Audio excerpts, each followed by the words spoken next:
ফলাফল ওলাল এতিয়া আৰম্ভ হৈছে বাকযুদ্ধ।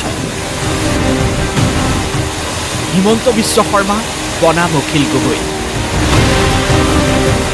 শিৱসাগৰত কেনেকৈ জিকিল অখিল গগৈ? অখিল গগৈৰ জয়ত আছিল নেকি মুখ্যমন্ত্ৰীৰ ভূমিকা? ময়ো তেওঁৰ সমষ্টিত কেম্পেইন কৰিব যোৱা নাইতো।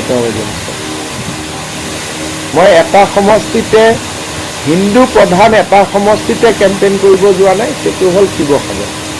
কাৰণ বিধানসভাত তেওঁক প্ৰয়োজন আছে, নহ'লে ৰাস্তাত হুলস্থুল কৰি থাকিলেহেঁতেন 5 বছৰ। মই জিকাই আনিবতো নোৱাৰোঁ, ভোটটোতো শিৱসাগৰৰ মানুহে দিছে, ভোট মইতো দিয়া নাই। জিকাইছেতো শিৱসাগৰৰ মানুহে, কিন্তু তেওঁক ভোট দিব নালাগে বুলি ক'বৰ কাৰণে মই শিৱসাগৰ যোৱা নাই। আশীৰ্বাদটোতো দিয়া নাই, কিন্তু যদি ইনডাইৰেক্টলি আৰু কিন্তু তেওঁক নাথাকিলে ভাল নালাগিলেহেঁতেন। চতুৰ নহয়, ভাল লাগে তেওঁ। ফেচবুক চাব গোটেইখিনি তেওঁক ভাল লাগে মুঠতে চাই পেলাই। তেওঁ এই 5 বছৰ যদি এছেম্বলিত নাথাকিলেহেঁতেন, এই অমুকত আন্দোলন তমুকত আন্দোলন এইবিলাক কৰি ঘূৰি ফুৰিলেহেঁতেন। এতিয়া এছেম্বলিতে থাকিব, তেওঁ মনত ভাবে তেওঁ এটা এছেম্বলিত বহুত ডাঙৰ ভূমিকা পালন কৰে বুলি। ঠিক আছে, ভাবি থাকিলেও তেওঁ এছেম্বলিত থকাটো আমাৰ কাৰণে ভাল। এটা ভালো লাগি থাকে, এণ্টাৰটেইনমেণ্টো হৈ থাকে, আৰু বাহিৰত হুলস্থুল কৰাতকৈ এছেম্বলিতে কৰি থাকক যি কৰে। 7 এপ্ৰিল তাৰিখৰ দিনা হিমন্ত বিশ্ব শৰ্মাই গদা লৈ তেওঁক আমাৰ শিৱসাগৰ টাউনৰ বালিফিল্ডত মোৰ বিৰুদ্ধে কেম্পেইন কৰি আছে। আৰু কি বক্তৃতা দিছে সেইটো শুনিলেতো মাথা নষ্ট হৈ যাব। মোৰ বিৰুদ্ধে যি কথা কৈছে, শিৱসাগৰত কেম্পেইন নকৰিলে বুলি যদি কৈছে, মই ফটো 2খন দেখুৱাই দিম। হিমন্ত বিশ্ব শৰ্মাই কেম্পেইন কৰিলে নে নাই? মোৰ এগেইনষ্টত 2খন ডাঙৰ মিটিং কৰিছে, বিৰাট ডাঙৰ মিটিং। হিমন্ত বিশ্ব শৰ্মাই 15 মাৰ্চ তাৰিখৰ দিনা হিমন্ত বিশ্ব শৰ্মাই মোৰ এগেইনষ্টত বিৰাট ডাঙৰ এখন মিটিং কৰিছে। 20,000 মহিলাক লগ কৰিছে আমাৰ তলাতল ঘৰত। মোৰ ভয়ত তত নাই, বুকুখন এনেকৈ কঁপি গৈছে সেইদিনা। মই সেইদিনাই ভাবি লৈছোঁ মই হাৰি ল'ম। 20,000 মহিলা, স্মাৰ্ট ধুনীয়া একদম হেৰি পিন্ধি আহিছে, ৰঙা ব্লাউজ পিন্ধি আহিছে, নিজে একদম ইউনিফৰ্ম কৰি আহিছে। কৰি আহি মই নাই মিটিংখনত একদম হেৰিয়াক লগত লৈ, কি কয় এইটো, মোৰ এগেইনষ্টত যে উঠিছে, কুশল গৌৰীক লগত লৈ একদম মানে টকটকাই আছে। পীযুষ হাজৰিকাৰ মতে সদনত কথা কয় নেকি অখিল গগৈ? মুখ্যমন্ত্ৰীৰ মন্তব্যৰ প্ৰত্যুত্তৰ দিলে অখিল গগৈ। এছেম্বলিত তেওঁ কথা কেতিয়া কয়? মইতো আজিলৈকে তেওঁক এছেম্বলিত কথা কোৱা শুনা নাই।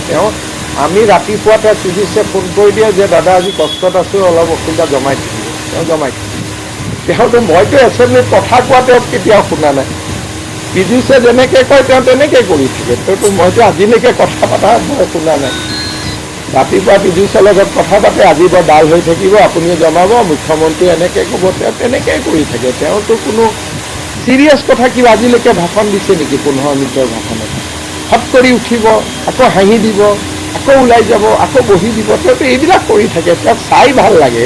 তেওঁ যে মোক কৈছে যে নহয় পীযুষ হাজৰিকাৰ কথা মতে মই বিধানসভাত কাম কৰোঁ, তেতিয়াহ'লে পীযুষ হাজৰিকাই মোক কৈছিলে নেকি যে হিমন্ত বিশ্ব শৰ্মাক যে মই কৈছিলোঁ যে আপুনি আমাৰ ঘৰৰ ওচৰৰ চান্দমাৰীত নিজৰা পাৰৰ ইঞ্জিনিয়াৰ দাসৰ ঘৰত ভুৱা আলফা হৈ পইচা তুলিবলৈ গৈ এক্সটৰ্চন কৰিছিলে, পইচা তুলিছিলে, পুলিচে আপোনাক ধৰিছিলে চিভিল ড্ৰেছ পিন্ধি, চান্দমাৰী থানালৈ লৈ আহিছিলে, তাৰপিছত কাপোৰ কানি খুলি দিছিলে, আনকি জাঙিয়াটোও খুলি দিছিলে, খুলি ৰাম পিটন যে আপোনাক দিছিলে। আপোনাৰ মনত আছে নে নাই বুলি যে মই বিধানসভাত কৈছিলোঁ, এইটো কি পীযুষে মোক ক'বলৈ দিছিলে নেকি? অখিল গগৈ সদায় আমাৰ পীযুষৰ লগত মেনেজ হৈ থাকে। সদায় বিধানসভাৰ সময়ত মানে মোক বহুৱা হৈ যাব খুজিছে তেওঁ। তাৰমানে মই কি কৰোঁ, আপোনাৰ এণ্টাৰটেইনমেণ্ট দিওঁ বোলে বিধানসভাত। হিমন্ত বিশ্ব শৰ্মাইহে গম পায় নিজেই যে বিধানসভাত মই তেওঁক কি এণ্টাৰটেইনমেণ্ট দিওঁ। আচল পিচি পেলাম। তেওঁ কৈছে বোলে মই পীযুষৰ কথা মতে, পীযুষ হাজৰিকাৰ কথা মতে বোলে মই কি কৰোঁ, কি প্ৰশ্ন সুধিব লাগে সুধোঁ, কি ক'ব লাগে কওঁ। মই বোলে নহয়, পীযুষ হাজৰিকাই ফোন কৰি বোলে কৈ দিয়ে মোক, আৰু সেইমতে মই বোলে কৰোঁ। তেতিয়াহ'লে মই এটা কথা কওঁচোন, মই যে হিমন্ত বিশ্ব শৰ্মাক কৈছিলোঁ বিধানসভাত যে আপুনি অসমৰ আটাইতকৈ ২ নম্বৰী মুখ্যমন্ত্ৰী। সেইটো পুলিচ হাজৰিকাই ফোন কৰি মোক ক'বলৈ দিছিলে নেকি? অখিল গগৈয়ে কিয় বিচাৰিছে এস্কৰ্ট গাড়ী? অখিল গগৈয়ে নিৰাপত্তাহীনতাত ভোগাৰ কাৰণ কি? বৰ্তমান তেওঁ নিজৰ নিৰাপত্তাত ব্যস্ত আছে। এতিয়াতো তেওঁ পুলিচক ফোন কৰি আছে এস্কৰ্ট গাড়ীখন থাকিব লাগে বুলি। বৰ্তমান তেওঁ সেইটো চিন্তাত আছে। অখিল গগৈ বৰ বেলেগ ধৰণৰ মানুহ। মোৰ আগত তেওঁ বেলেগ কথা পাতে, আপোনালোকৰ আগত বেলেগ কথা পাতে, কংগ্ৰেছৰ ওচৰত বেলেগ কথা পাতে। তেওঁৰ কথাবিলাক একে নহয়, তেওঁ বেলেগ বেলেগ কথা পাতি থাকে।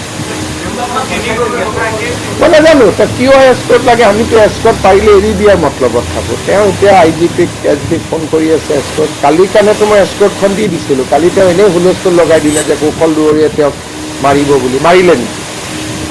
তেওঁ হেডলাইনত থাকিবৰ কাৰণে কিবা কিবি কথা কৈ থাকে। যোৱাকালি তেওঁ কি পৰিৱেশ কৰি দিছিলে যে তেওঁক মাৰিবই। 3খন চিঠি লিখিলোঁ মই, এইবোৰ কৰি থকা নাছিল জানো? সৰু ল'ৰাদৰে কিবা এটা কুটকুটাই। আৰু যেতিয়া একো কাম নাথাকে তেতিয়া তেওঁৰ একদম সন্মানীয় বৃদ্ধা মাতৃগৰাকীক কষ্ট দিয়া আৰম্ভ কৰে।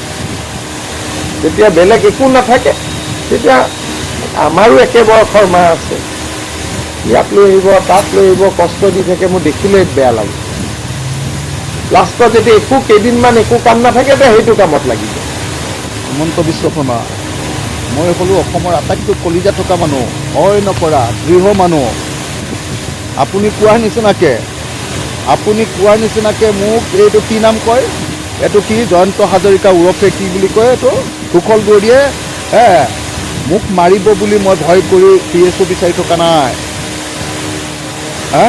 মই PSO বিচাৰি আছিলোঁ। মই কথাটো জনাই আছিলোঁ এইকাৰণে যে ইলেকশ্যনৰ সময়ত যিমান মানুহক আপোনালোকৰ বিজেপি আমাক পিটিলে, যিমান আক্ৰমণ কৰিলে, কৃষক মুক্তিৰ, ছাত্ৰ মুক্তিৰ নেতা, কৃষক মুক্তিৰ সৰ্বোচ্চ নেতা বিদ্যুৎ শইকীয়াক পিটিছা, সুদাই এৰিম নেকি? এদিন হ'লেও সুদাই এৰিম নেকি? ৰৈহে আছোঁ।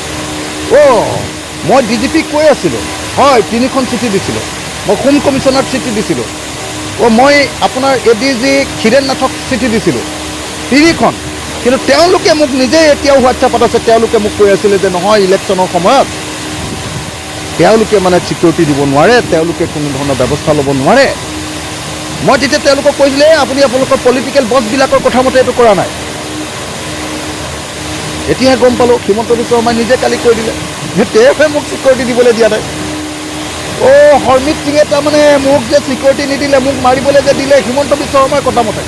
অখিল গগৈয়ে ক'লে, সদনত ধিচিও কৰি মই যেনেকৈ হিমন্ত বিশ্ব শৰ্মাক এটেক কৰোঁ